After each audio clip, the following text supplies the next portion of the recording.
C'était pas très compliqué, mais c'était tellement mieux que le film.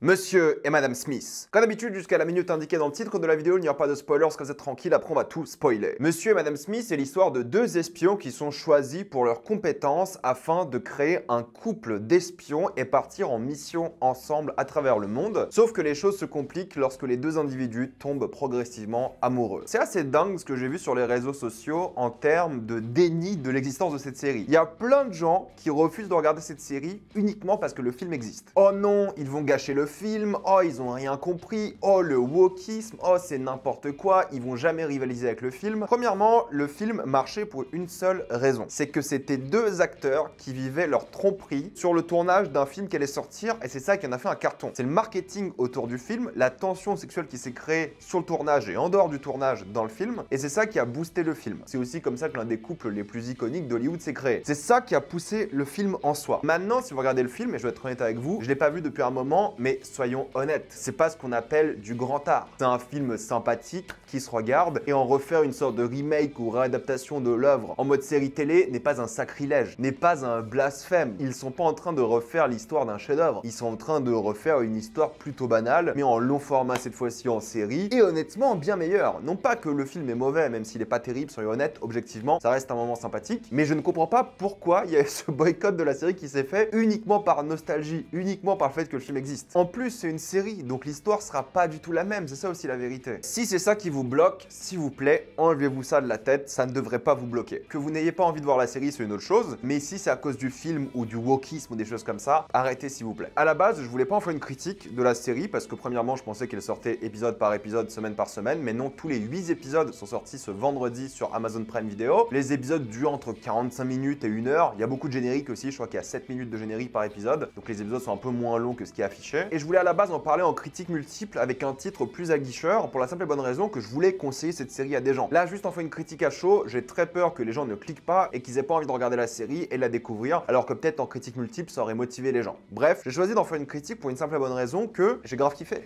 C'est la vérité, je suis grave surpris à quel point j'ai tout enchaîné. Je voulais continuer le plus vite possible les épisodes et j'espère que cette vidéo va en motiver quelques-uns à l'essayer. La bande-annonce m'avait attiré à l'époque lorsqu'elle était sortie, ça avait l'air intéressant et pas mal et c'est vrai que j'ai tout regardé d'un coup. En 2 jours, j'ai fait une pause parce que j'avais d'autres vidéos à faire, mais en termes de binge-watching, ça s'est fait d'une traite. Est-ce qu'ils auraient pu sortir les épisodes semaine par semaine? Oui, ça aurait peut-être donné un peu de temps à la série à être conseillée par des gens, parce que les gens allaient regarder quoi, les 3 premiers épisodes le vendredi, ils allaient dire ouais c'est vachement bien, ils allaient continuer, et peut-être la série aurait gagné en popularité, genre pendant 5 semaines, et les gens à la fin l'auraient regardé. Peut-être, mais ils ont choisi de tout sortir, ce qui est un peu bizarre, parce qu'Amazon ils savent jamais s'ils sortent tout d'un coup, s'ils font 3 épisodes par semaine, parfois ils font 3 épisodes puis 1 par semaine, parfois ils font 1 tout le temps par semaine, bref. Cette série est vachement bien pour plein de raisons différentes. C'est une série d'espionnage international, et on a vraiment cette impression-là qu'ils voyagent énormément, qu'ils vont dans plein d'endroits différents, qu'il y a plein de missions vraiment diverses et variées, alors que la vérité est qu'ils sont à New York et en Italie, c'est tout. Mais t'as vraiment l'impression qu'ils sont bien plus présents dans le monde entier, qu'ils font plein de missions tout le temps parce qu'il y a plein d'ellipses, et la série se passe sur plusieurs mois, voire années, j'ai envie de dire. T'as des indices à chaque fois du temps qui passe, c'est vraiment ce mélange d'ellipses de séries qui durent sur au moins quelques mois, plus pas mal de destinations, ou en tout cas l'impression de pas mal de destinations, qui en fait une vraie série d'espionnage international où t'es vraiment immergé dedans. Et oui, ils sont vraiment allés filmer en Italie, dans les Dolomites, au lac de Côme, dans le nord de l'Italie de manière générale. J'ai pas vérifié, mais j'y vais régulièrement dans cette partie du monde et je reconnaissais vraiment plein d'endroits que j'ai visités. Et en plus de ça, ce qui est cool, c'est que du coup, les missions que ces deux agents vont vivre au quotidien sont des missions qui ont un lien direct de une avec leur relation amoureuse, parce que ça, le but de l'histoire, c'est qu'ils tombent amoureux, et en même temps, bah, créer un peu d'univers étendu, de lore, on va dire entre guillemets, et de mystère du coup, parce que tu sais pas pour qui ils travaillent, qu'est-ce qu'ils font, c'est des espions qui tuent des gens de manière assez aléatoire à certains moments. T'as un vrai mystère sur ce qu'ils font, est-ce que c'est bien ou pas. Parfois, vu leur comportement, tu te poses la question, peut-être c'est eux les méchants dans l'histoire. Et ça qui est intéressant, c'est que t'as tout ce mystère qui se crée. J'espère qu'ils vont pas en faire des spin-offs parce que ça n'a pas d'intérêt, mais ils ont créé un truc où tu poses vraiment des questions sur ces personnages-là, où tu dis, ok,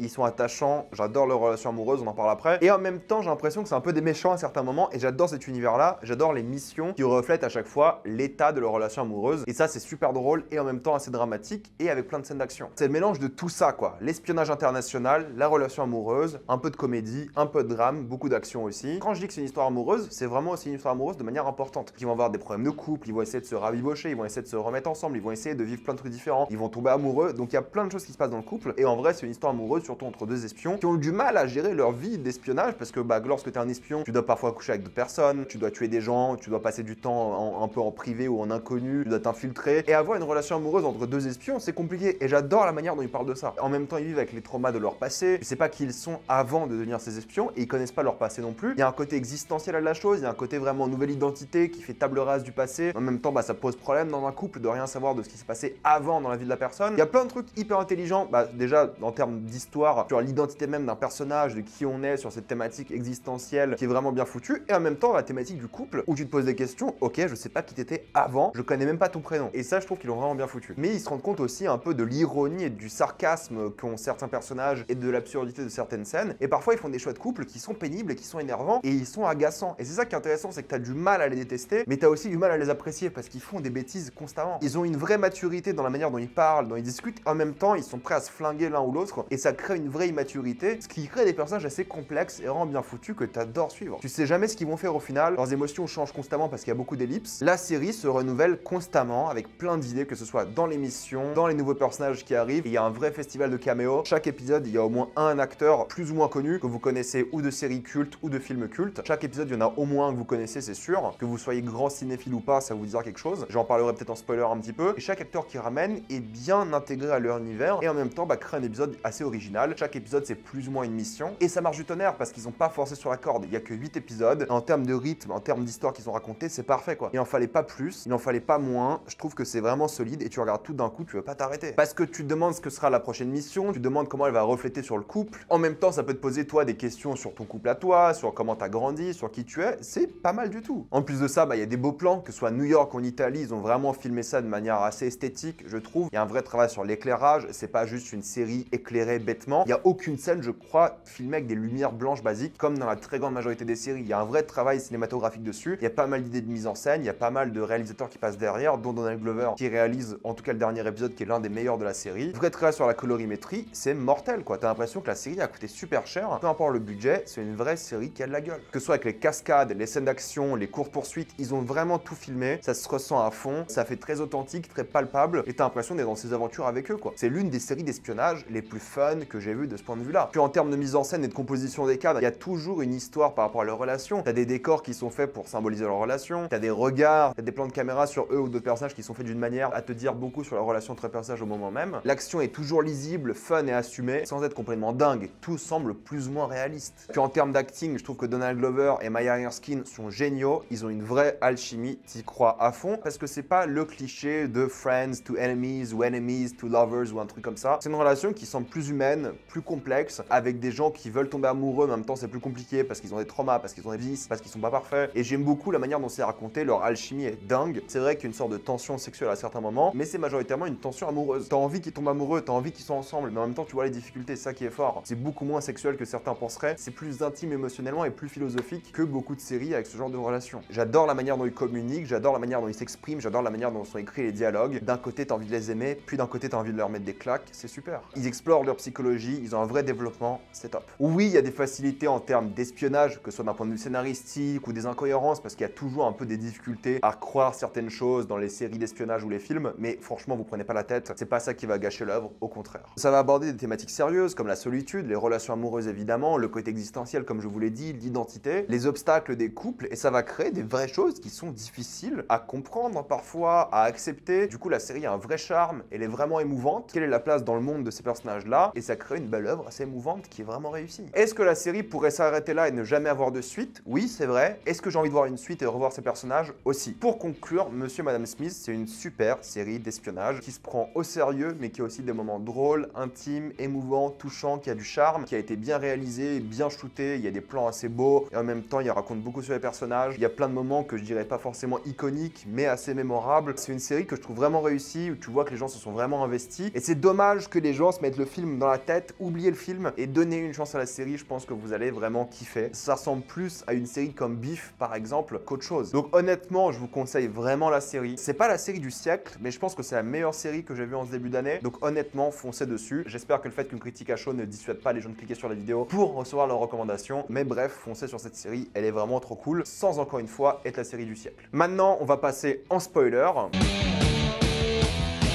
C'est vrai qu'il n'y a pas énormément de choses à dire en spoiler parce que la série évoque beaucoup de choses, mais j'adore voir des caméos de John Turturro par exemple, de Ron Perlman, il y a Sarah Paulson et plein d'autres acteurs comme Wagner Moura et Rosie Parker qui eux viennent dans un épisode. Oh, tu dis c'est un peu mignon et un peu glauque à la fois, mais lorsqu'ils reviennent à la fin, ils ont une vraie alchimie qui est vraiment cool, ils en disent beaucoup sur la relation des autres personnages, bref c'est des super acteurs de une, mais surtout la menace qu'ils représentent, qui ils sont, était un beau petit twist que j'ai bien aimé, mais tous les acteurs et toutes leurs interventions, il y en a plein d'autres, je vais pas tous les citer, étaient vraiment réussi et apporter quelque chose d'original ou vraiment unique. L'épisode avec Ron Perlman, par exemple, je l'ai adoré aussi, quoi. Déjà, le gars a un charisme de fou, mais je trouve qu'à chaque fois, ils utilisent les forces des acteurs, quoi. Sarah Paulson qui joue une psy qui en a marre de ses clients, c'est génial aussi, tellement qu'à la fin, il crame sa maison. C'est trop drôle et assumé, et c'est ça que j'aime beaucoup. Ils ont réussi à créer un univers à la fois pour l'œuvre, qui est vraiment trop cool et génial, en même temps, développer ces personnages-là. Et ça peut paraître un peu bizarre pour certaines personnes, parce que ces deux-là, à chaque fois, t'as l'impression que leur évolution va super vite. Mais il y a des indices dans les dialogues, il y a des indices dans les actions qu'ils font, qui fait qu'ils ont beaucoup vécu ensemble et qu'il y a des problèmes qui apparaissent. Donc en gros, ils sautent à chaque fois aux problèmes. Ils ont jamais de phase d'amour, ils ont pas cette lune de miel dans la série. C'est problème après problème et c'est ça que j'aime beaucoup et ça crée une vraie paranoïa dans leur tête et à la fin, leur combat justement est assez beau et intime et en même temps fun à regarder. J'adore la manière dont ils disent des phrases du style « J'avais l'occasion de te tuer 3 fois dans la cuisine mais je l'ai pas fait ». L'autre qui sur en série « Moi j'avais l'occasion de te tuer 5 fois » ou un truc comme ça. Il y a plein de petits moments comme ça qui les rendent vraiment attachants et doux et en même temps des gros psychopathes. Quand ils prennent le sérum de vérité, ça crée un truc encore plus unique où t'en rigoles et c'est trop chou quoi. C'est chou mais à la fois c'est vraiment des malades mentaux et ils font des dingueries à chaque fois. Donald Glover qui achète une maison, qui passe je sais pas combien de temps avec une femme avant de la tuer ou un truc comme ça, elle qui communique pas du tout assez, qui a pas envie de parler de son passé, qui apparemment a plus de relation sexuelle avec lui alors que c'était un peu le but de leur relation au début. Il y a plein de petits trucs comme ça qui sont vraiment agaçants des deux personnes où tu dis au fait vous aurez communiqué un peu plus, le problème aurait été réglé mais vous êtes tous les deux têtus, vous êtes tous les deux un peu insupportables et c'est ça qui est fun à regarder dans la série quoi, c'est voir ces deux gens un peu névrosés qui essaient de tomber amoureux et que ça marche pas. On sait pas si à la fin ils ont survécu ou pas, je crois qu'ils disent qu'ils ont plus qu'une balle, mais encore une fois tu sais pas s'ils disent la vérité ou pas et à la fin tu vois 3 coups de feu qui sont tirés. Mais peu importe, la série peut se finir là, c'est génial, ou elle peut avoir une deuxième saison, ça peut être top. S'il y a une deuxième saison, j'aimerais qu'ils explorent un peu plus qui ils sont en tant que travail, mais franchement c'était trop cool quoi. J'ai du mal à voir comment on peut vraiment détester cette série. Oui, c'est peut-être pas fait pour tout le monde, très bien, mais j'ai trouvé ça vraiment efficace de tous les points de vue quoi. Bref, mettez-moi dans les commentaires si vous avez adoré ou détesté, dites-moi ce que vous en avez pensé. J'aimerais honnêtement voir plus de séries comme ça, d'espionnage international qui ont de la gueule et qui sont bien. Mettez-moi ça dans les commentaires. Comme d'habitude, pensez à vous abonner à la chaîne pour voir les prochaines vidéos. Mettez un j'aime, ça aide beaucoup la chaîne. Suivez-moi sur tous mes réseaux pour plus de débats, critiques, actualités et concours. Et moi je vous dis à la prochaine fois. Salut à tous.